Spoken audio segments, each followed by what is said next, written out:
Hi എല്ലാവർക്കും CC ലാബിലേക്ക് സ്വാഗതം. CC ലാബിലെ കഴിഞ്ഞ ക്ലാസ്സിൽ ഷെയ്ഡിങ്ങിനെ കുറിച്ചിട്ടാണ് വളരെ ഡീറ്റെയിൽസ് ആയിട്ട് പറഞ്ഞിട്ടുണ്ടായിരുന്നത്.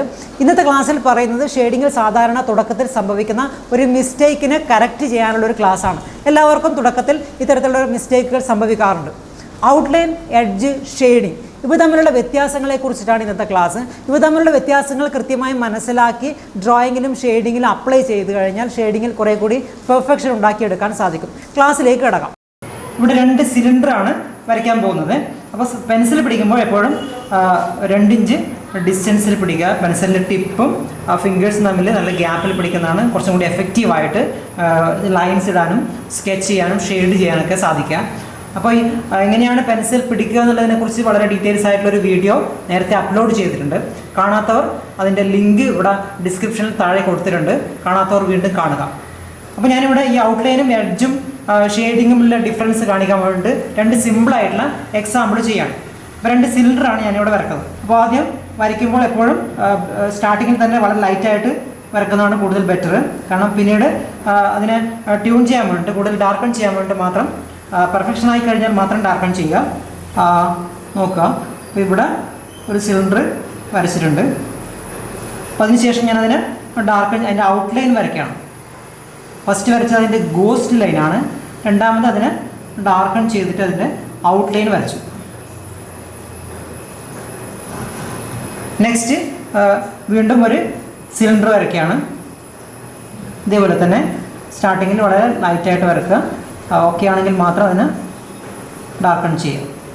എപ്പോഴും ഇങ്ങനെ ഈ ഒരു ഡിസ്റ്റൻസ് കീപ്പ് ചെയ്ത് വരയ്ക്കുമ്പോഴാണ് നമുക്ക് കുറേ കൂടി ബെറ്ററായിട്ട് വരയ്ക്കാൻ പറ്റുക. ഇപ്പോൾ 2 സിലിണ്ടർ വരച്ച് കഴിഞ്ഞു. പിന്നെ ഇതിനെ ഞാൻ ഷെയ്ഡ് ചെയ്യണം. ഇതിനെ ഷെയ്ഡ് ചെയ്യുമ്പോൾ നമുക്കൊരു ലൈറ്റ് സോഴ്സ് വേണം. ഇപ്പോൾ ഇതിൻ്റെ ലൈറ്റ് സോഴ്സ് എന്ന് പറയുന്നത് ഈ ഏരിയയിൽ നിന്നാണ് ഇവിടത്തേക്കുള്ള ലൈറ്റ് വരുന്നത്. ഈ ഒരു സിലിണ്ടറിനും ഇതേപോലെ തന്നെ ഈ സൈഡിൽ നിന്നാണ് ലൈറ്റ് വരുന്നത്, ലൈറ്റ് സോഴ്സ്. അപ്പോൾ ഈ സൈഡിൽ നിന്ന് ലൈറ്റ് വരുന്ന സമയത്ത് ഇതിൻ്റെ ഓപ്പോസിറ്റ് സൈഡിലായിരിക്കും ഷെയ്ഡൻ ചെയ്യേണ്ടത്. ഇതിന് ഷെയ്ഡ് ചെയ്യാണ്. ഇതിന് ഔട്ട്ലൈൻ കൃത്യമായിട്ട് വരച്ചിട്ടുണ്ട്. ഔട്ട്ലൈൻ. അപ്പോൾ ഇതിൻ്റെ ഷെയ്ഡിങ് ചെയ്യാണ് ഞാൻ. ഇവിടെ നിന്ന് ലൈറ്റ് വരുന്നതുകൊണ്ട് ഈ സൈഡിലായിരിക്കും ഡാർക്കൻ ചെയ്യേണ്ടത്.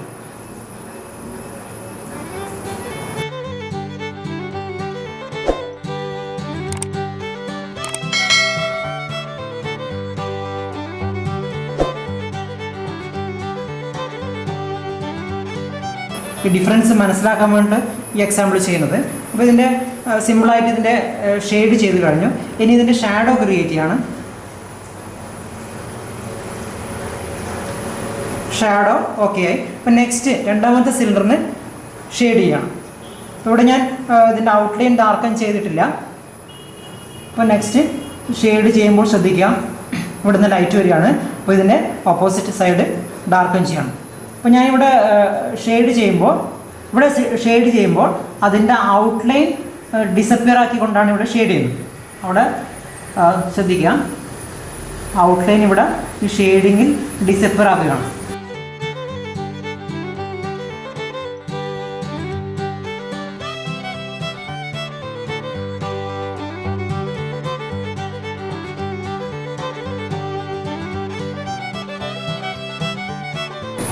ഇതിനും ഷെയ്ഡ് ചെയ്തിട്ടുണ്ട്, ഇതിനും ഷെയ്ഡ് ചെയ്തിട്ടുണ്ട്. അപ്പോൾ ഇനി ഇതിൻ്റെ ഷാഡോ ഇതുപോലെ ഷാഡോ ക്രിയേറ്റ് ചെയ്യാണ്.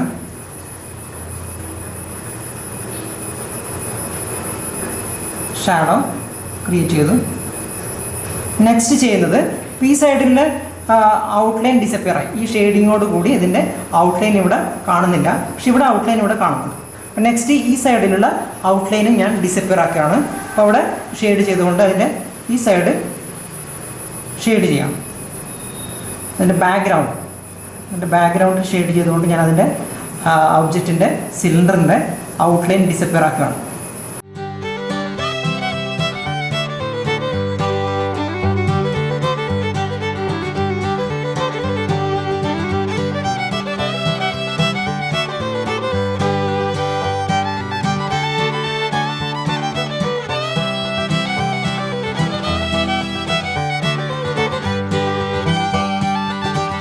ഇനി ഈ 2 ഷെയ്ഡിങ്ങിലും തമ്മിലുള്ള വ്യത്യാസം നോക്കുക. ഇവിടെ ഔട്ട്ലൈൻ ഉണ്ട്, കൂടാതെ ഷെയ്ഡും ഉണ്ട്.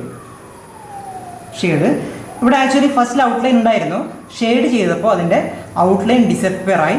അവിടെ പകരമുള്ളത് എഡ്ജസ് ആണ്. എഡ്ജസ് കൂടാതെ ഷെയ്ഡ്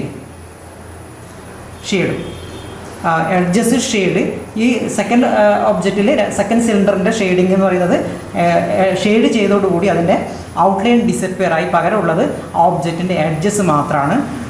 ഈ ഒബ്ജക്റ്റിനാണെങ്കിൽ അതിൻ്റെ ഔട്ട്ലൈൻ അവിടെ തന്നെ കാണുന്നുണ്ട്. ഷെയ്ഡ് ചെയ്ത് കഴിഞ്ഞിട്ട് അതിൻ്റെ ഔട്ട്ലൈൻ കാണുന്നുണ്ട് എന്നുള്ളതാണ്. രണ്ടും തമ്മിലുള്ള പ്രധാന വ്യത്യാസം എന്ന് പറയുന്നത് ഈ ഫസ്റ്റ് ഒബ്ജക്റ്റ് എന്ന് പറയുന്നത് ഒരു ഫ്ലാറ്റൻ ഫീലിംഗ് ആണ് ഇവിടെ കിട്ടുന്നത്. ഫ്ലാറ്റൻ ആയിട്ടുള്ള ഒരു 2D ഫീലിംഗ് ആണ് ഇവിടെ കിട്ടുന്നത്. 2 ഡയമെൻഷനുള്ള ഫീലിംഗ് ആണ്. കാരണം അതിൻ്റെ ഔട്ട്ലൈൻ കാണുന്നുണ്ട്. സാധാരണ ഒരു ഷേപ്പിനാണ് ഔട്ട്ലൈൻ ഉണ്ടാകുക. ഒരു റിയലിസ്റ്റിക് ആയിട്ട് ഒരു 3D ഫീലിംഗിലേക്ക് ഒരു ഒബ്ജക്റ്റിന് ചെയ്യുമ്പോൾ അതിൻ്റെ ഔട്ട്ലൈൻ ഡിസപ്പിയർ ആകും. അതുകൊണ്ട് തന്നെ ഇവിടെ ഒരു 3D ഫീലിംഗ് ആണ് ഇവിടെ കിട്ടുന്നത്. 3D feeling, 3 dimension feeling. നമ്മുടെ ചുറ്റുപാടുള്ള ഒബ്ജക്റ്റ് ഒബ്സർവ് ചെയ്ത് കഴിഞ്ഞാൽ പ്രത്യേകിച്ച് അതിനൊരു ഇതുപോലുള്ളൊരു ഔട്ട്ലൈൻ ഉണ്ടാകുകയില്ല. കാരണം അതിനൊരു എഡ്ജ് മാത്രമേ ഉണ്ടാവുള്ളൂ. ലൈറ്റിൻ്റെ സോഴ്സ് വരുന്നതോടുകൂടി അതിന് ഷെയ്ഡും ക്രിയേറ്റ് ചെയ്യും. അതിൻ്റെ എഡ്ജസ് മാത്രമേ പിന്നെ അവിടെ കാണുകയുള്ളൂ. അതുകൊണ്ട് തന്നെ ഷെയ്ഡ് ചെയ്യുമ്പോൾ പ്രധാനമായിട്ടും ശ്രദ്ധിക്കേണ്ടുന്ന 3 കാര്യങ്ങളാണ് ഔട്ട്ലൈനും എഡ്ജും ഷെയ്ഡിങ്ങും. അപ്പോൾ ഇവിടെ രണ്ടാമത്തതിന് ഒരു 3D ഫീലിംഗ്, ഒരു ഇൻട്രസ്റ്റിംഗ് ഫീലിംഗ് ഇവിടെ കിട്ടുന്നുണ്ട്. വളരെ ഇൻട്രസ്റ്റിംഗ് ആയിട്ടുള്ള ഒരു ഫീൽ ഇവിടെ കിട്ടുന്നുണ്ട്. ഇതാണെങ്കിൽ ഒരു 2D ഒരു ഫ്ലാറ്റനായിട്ടുള്ള ഒരു ഫാസ്റ്റ് ഡ്രോയിങ് ആണ്. പക്ഷെ അതിനൊരു ഫ്ലാറ്റൻ ഇമേജ് ആണ് ഇതുള്ളത്. ഒരു 2 ഡയമെൻഷൻ ഫീലിംഗ് ആണ്.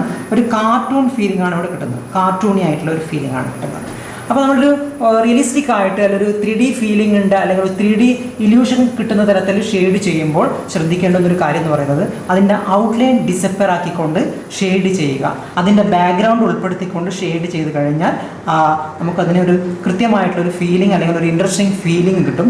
എങ്കിൽ മാത്രമേ നമ്മുടെ ഡ്രോയിങ്സും ഷെയ്ഡിങ്ങും ഒക്കെ കുറേ കൂടി പെർഫെക്ഷനായി മാറുകയുള്ളൂ. അപ്പോൾ അതാണ് ഇവിടെ ഔട്ട്ലൈൻ, എഡ്ജ്, ഷെയ്ഡിങ്ങും തമ്മിലുള്ള പ്രധാന വ്യത്യാസം. തുടക്കത്തിൽ തന്നെ ഇത്തരം കാര്യങ്ങൾ ശ്രദ്ധിക്കേണ്ടതുണ്ട്. എങ്കിൽ മാത്രമേ കുറേ കൂടി പെർഫെക്ഷനായി നമ്മുടെ ഡ്രോയിങ് മാറുകയുള്ളൂ. ഇവിടെ 2 ഒബ്ജക്റ്റുകൾ വ്യത്യസ്ത സ്റ്റൈലിൽ ഷെയ്ഡ് ചെയ്തിട്ടുണ്ട്. ആദ്യത്തെ ഒബ്ജക്റ്റ് ശ്രദ്ധിക്കുക. ആദ്യത്തെ ഒബ്ജക്റ്റ് എന്ന് പറയുന്നത് അതിൻ്റെ ഔട്ട്ലൈൻ കാണുന്നുണ്ട്. ഷെയ്ഡ് ചെയ്ത് കഴിഞ്ഞിട്ട് അതിൻ്റെ ഔട്ട്ലൈൻ വ്യക്തമായിട്ട് കാണുന്നുണ്ട്. ഈ ഒബ്ജക്റ്റിന് അതേപോലെ തന്നെ അതിൻ്റെ ഷെയ്ഡ് ചെയ്ത് കഴിഞ്ഞിട്ട് ഷെയ്ഡും ഷാഡോവും ക്രിയേറ്റ് ചെയ്തിട്ടും അതിൻ്റെ ഔട്ട്ലൈൻ കാണുന്നുണ്ട്. അപ്പോൾ അത് നമുക്കതിനൊരു ഒരു ഫ്ലാറ്റൻ ഫീലിംഗ് ആണ് കിട്ടുക. ഒരു 2 ഡയമെൻഷൻ ഫീലിംഗ് ആണ് ഇവിടെ രണ്ടിനും കിട്ടുന്നത്. അപ്പോൾ അതിൽ നിന്ന് വ്യത്യസ്തമായിട്ട് ഷെയ്ഡ് ചെയ്ത 2 ഒബ്ജക്റ്റുകളാണിത്. അപ്പോൾ ഇവിടെ അതിൻ്റെ പ്രത്യേകത എന്ന് പറയുന്നത് ഇതിൻ്റെ ഔട്ട്ലൈൻ ഡിസപ്പിയർ ആയി. ഇതിൻ്റെ ഷെയ്ഡിങ് വന്നതോടുകൂടി അതിൻ്റെ ഔട്ട്ലൈൻ ഡിസപ്പിയർ ആയി. അതിൻ്റെ ഇൻക്ലൂഡിങ് അതിൻ്റെ ബാക്ക്ഗ്രൗണ്ട് കൂടി ഉൾപ്പെടുത്തിക്കൊണ്ടാണ് ഇവിടെ ഷെയ്ഡ് ചെയ്തത്. അതുകൊണ്ട് തന്നെ നമുക്കിവിടെ ഒരു കൃത്യമായിട്ടുള്ള ഒരു 3D ഇല്യൂഷൻ, ഒരു റിയലിസ്റ്റിക് ഫീലിംഗ് ഇവിടെ ഈ 2 ഒബ്ജക്റ്റുകൾക്കും കിട്ടുന്നുണ്ട്. ഓർഗാനിക് ആയിട്ടുള്ള ഒബ്ജക്റ്റുകളും ഷെയ്ഡ് ചെയ്യുമ്പോൾ ഇക്കാര്യം ശ്രദ്ധിക്കേണ്ടതുണ്ട്. ഇവിടെ 2 എക്സാമ്പിളാണുള്ളത്. ഓർഗാനിക് ആയിട്ടുള്ള ഒബ്ജക്റ്റിൻ്റെ 2 എക്സാമ്പിളാണ്, 2 ഷെയ്ഡിങ് എക്സാമ്പിളാണുള്ളത്. ആദ്യത്തെ എക്സാമ്പിളിൻ്റെ പ്രത്യേകത എന്ന് പറയുന്നത് അതിനെ ഷെയ്ഡ് ചെയ്ത് കഴിഞ്ഞപ്പോൾ അതിൻ്റെ ഔട്ട്ലൈൻ ഡിസപ്പിയർ ആയി. പകരം അവിടെ എഡ്ജസ് മാത്രമേ ഉള്ളൂ. അതുകൊണ്ട് തന്നെ അതിനൊരു 3D ഇല്യൂഷൻ കിട്ടുന്നുണ്ട്. ഒരു ഇൻട്രസ്റ്റിംഗ് ഫീലിംഗ് ഇവിടെ ലഭിക്കുന്നുണ്ട്. രണ്ടാമത്തെ ഒബ്ജക്റ്റിനെ സംബന്ധിച്ചിടത്തോളം അത് ഷെയ്ഡ് ചെയ്ത് കഴിഞ്ഞിട്ടും അതിൻ്റെ ഔട്ട്ലൈൻ ഇവിടെ കാണുന്നുണ്ട്. അപ്പോൾ അങ്ങനെ ഔട്ട്ലൈൻ നിലനിർത്തി കഴിഞ്ഞാൽ അതിനൊരു 2 ഡയമെൻഷനൽ അല്ലെങ്കിൽ ഒരു ഫ്ലാറ്റൻ ആയിട്ടുള്ള ഒരു ഫീലിംഗ് ആണ് ഇവിടെ ലഭിക്കുക. അതുകൊണ്ട് തന്നെ ഓർഗാനിക് ആയാലും ജോമെട്രിക്കൽ ആയാലുമുള്ള ഒബ്ജക്റ്റുകൾ നോക്കി വരച്ച് അതിന് ഷേപ്പുകൾ വരച്ചതിന് ശേഷം ഷെയ്ഡ് ചെയ്യുമ്പോൾ അതിൻ്റെ ഔട്ട്ലൈൻ ഡിസപ്പിയർ ആകുന്ന തരത്തിൽ അതിൻ്റെ എഡ്ജസ് നിലനിർത്തിക്കൊണ്ട് ഷെയ്ഡ് ചെയ്യുക.